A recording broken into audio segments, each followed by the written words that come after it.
folks, welcome back to Three Barrow Farm. For those who are new here, my name is Amy and I live in central Victoria, Australia with my family of 5 on our 42 acres, and we grow as much fruit and vegetables as we can. We also grow our meat and we try to live as lightly as possible. There are quite a few new subscribers here, so I just wanted to say a big welcome to all of you who have decided to join us here. I'm planning on doing a Q&A video soon because there's been lots of questions and some of them are hard to explain over message, so I'm going to talk to you and answer all the questions that have been asked over the past week. So if you have any more questions to add to the list, please let me know in the comments below and I shall answer in the video. So it's been raining here a lot over the last few days. I've only been in the garden one day over the past 4 days, and that might seem like, a lot to some people. But for a gardening outside lover like myself, it's been a while since I've been able to be outside. I'm very tempted to get my rain gear on and get out there, but it just makes it difficult to do things when the soil is wet and you're digging and trying to weed and that. It's not so easy to do, so I decided yesterday to get a few things done inside the house that I've been meaning to do for a while.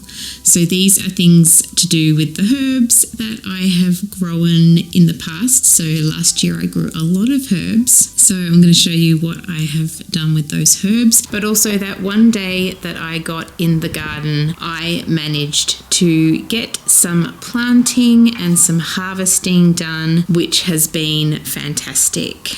The amount of rain we've had and the fact that it's been raining all day some days has really taken me by surprise, but I've been so glad to have gotten outside every day that I've had available in the past month or so, and at least I've been staying on top of some of the weeds, although I can see there are more weeds occurring after all this rain. But on Sunday it was a good day to get outside and get some work done in the garden. I planted some radishes that my youngest daughter planted in trays. She desperately wants something to harvest, and radishes are great for growing quickly. So the seedlings had developed their second leaves, and I planted the clumps that she had sowed in between the seed potatoes that I'd recently planted. So what will happen is the radishes will grow in the next few weeks, and I will harvest those before the potatoes even start growing potatoes underneath the soil. And because the radishes grow pretty much on top of the soil and their roots are not huge either, they won't disturb the potatoes. So I like to try and optimize the space as much as possible in my garden and grow things in between the more long-term vegetables. So you could grow some lettuce in between these potatoes as well. So it's really handy to be able to optimize space by growing things quite closely to one another when the things that are going to be massive are in their youth. I harvested some chickweed, which I'll show you more about in a separate video. I also harvested some mint for drying. I'm probably going to regret planting mint in my vegetable patch, but can you believe it? I have actually had some mint plants die and get overtaken by grass in our front garden. So I thought I'd start off a plant here, and this spring I'm planning on moving the mint, but for now I'm doing some taming by harvesting often, and I'm going to have quite a collection of dried mint for using through the winter. I got one of my dehydrators down from storage and I put the mint, the chickweed, and later I put some calendula in as well to dry. I'm very excited to be harvesting herbs for drying again and filling up my pantry once again. I plan to dry a whole lot more this year because I felt like I was using my herbs sparingly this winter, and I just love adding lots of herbs for flavour and for medicinal purposes. They are just filled with so much goodness. On Tuesday, it rained most of the day, but I managed to get some things done that I've been meaning to do for quite some time. Firstly, I've been planning a few things to make from this book. It's got so many wonderful recipes in it, and I highly recommend if you are into fermenting or preserving pickles. It's a really, really valuable book. It has just the basic recipes, but it also has other things that you can do with fermenting. And it's also got recipes to use the fermented vegetables or the kefir or the kombucha. I've been using tinctures this past year. It's a new form of medicine for us, and I'm finding it quite valuable during winter. I haven't been sick this year, and I feel like I'm back to my normal self. I usually get like one cold a year, but last year I got sick many times and for long periods as well. I've been taking nettle, thyme and echinacea tinctures daily, and my immune system has been better for it. I also make a medicinal chai that I have every morning. It has lots of ginger and turmeric, honey, black pepper, and sometimes I add an infused honey that I've made with all of those things as well, plus some chili. So I wanted to prepare a few more tinctures to assist me and my family in a sort of cleansing detox that we'll be doing at the start of spring.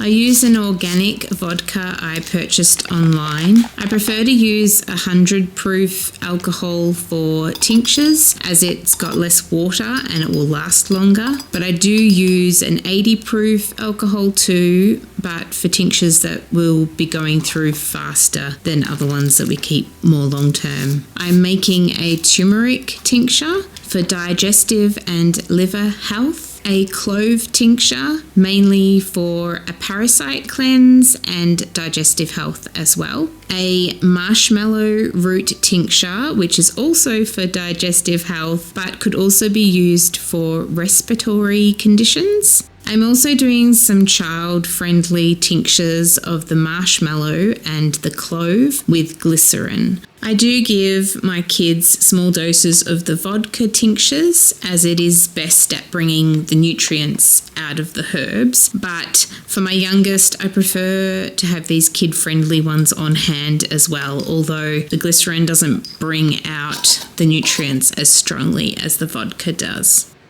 This is my medicinal herb and skin products cupboard. I have all my ingredients and equipment here except for all the dried herbs. There's definitely not enough room for all the jars of herbs I grow and dry. Every day I open the door and give all my tinctures and infused oils a little swirl or shake to move the herbs around and get as much goodness out of these herbs and into the liquids or the oils as possible. I purchased these vanilla pods a few weeks ago and I've been meaning to use them for restocking all our vanilla products. A rainy day was just the perfect time to get this done. Firstly, I just filled a few glass containers with vanilla pods and vodka to make vanilla extract.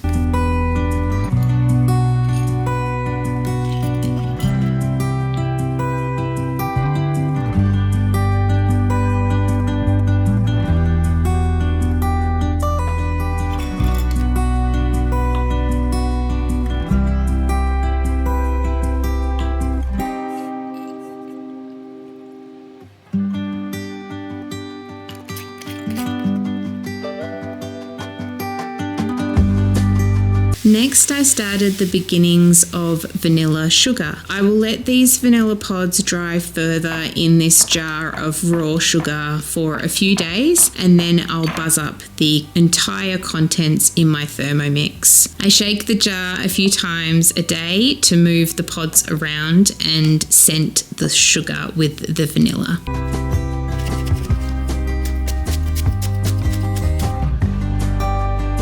Next, I made a vanilla paste, which will live in the fridge for up to a month. I might freeze some of it if I don't get around to using it within that month. I can freeze it in ice cube trays and then pull them out whenever I need to use them. The paste is made with equal parts sugar and water, which is cooked until the sugar dissolves. And then I add 8 to 10 vanilla pods, a tablespoon of rice malt syrup, and 2 pinches of salt. And then I whiz them all together. I also made a vanilla syrup, which my kids love. It is also made with equal parts water and sugar and 1 or 2 pods. I just cook it for around 30 minutes. Then I'll allow it to cool and keep it in the fridge for around a month as well.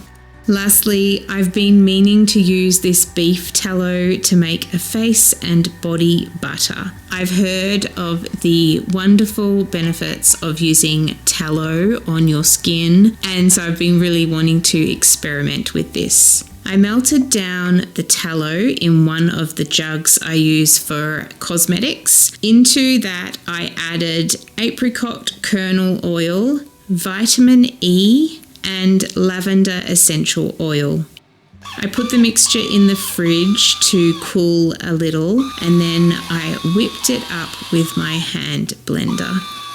I am so impressed with how my skin is feeling after using this cream for only just one day. My skin is so soft. I highly recommend making or purchasing a handmade tallow butter to use on your skin. I guarantee you won't regret it. It's really lovely, but I will come back and let you know how it's going in the long term and what it's doing for my skin.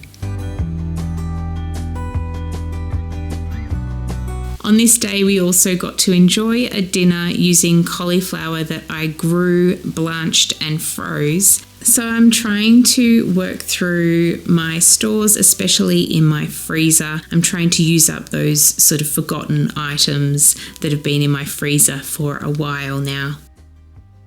I hope you enjoyed watching me make all of these lovely things and that you're getting some of this beautiful rain that we are having. It looks like we're going to have rain pretty much every day for over a week now, but there are some warm days coming. There are some 18 and 20 degree days, and the good thing about rain is that there are no frosts while it's raining. But hopefully I will be getting into the garden soon. It is still raining right now. It's very tempting to go outside when the rain stops, but as I said before, the ground is just so wet that it's really hard to do anything. And now I'm starting to get very restless and I want to start planting things like capsicums and eggplants and zucchinis, even though I generally don't plant those in trays until September. Although September is not far away, so maybe I will just experiment and start things a little bit earlier anyhow. Either way, I'm really missing being out in the garden and I'm hoping to get out there soon. Fingers crossed I'll be able to do so. I hope you have a lovely week and I will see you next time. Bye friends.